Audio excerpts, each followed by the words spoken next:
Hey guys, it's Sydney here, and today I want to show you how I created my super cool stained glass Easter eggs out of all sugar. So I'm starting out with my egg mold and then melting down my Sidney isomalt tiles. These isomalt tiles are super easy because they're already tempered and they're crystal clear, so I just melt them in the microwave and bring it to a boil to get all the bubbles out.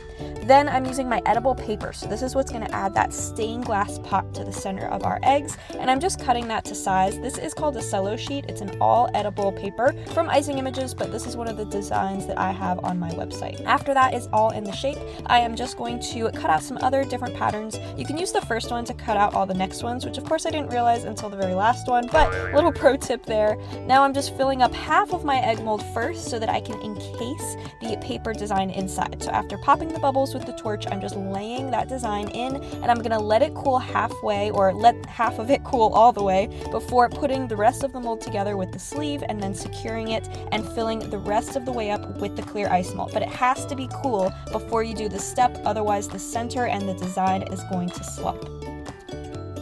After I fill this up, I'm just going to let this cool all the way down, so it could take up to 30 minutes to an hour depending on how cool the room is. And you do want to be really careful when working with isomalt, and I recommend wearing gloves because it is extremely hot.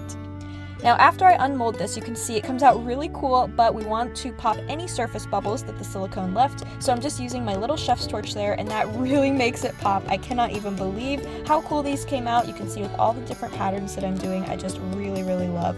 And now I'm also going to be doing one hollow shell, so I left out the pattern and I'm draining out the excess, and then I'm going to use my Giotto edible heat carving pen to crack the egg. Now I'm not actually cracking this, but this will give it the illusion to crack the egg in half, and that will give it this really cool illusion of the clear outside egg with the center.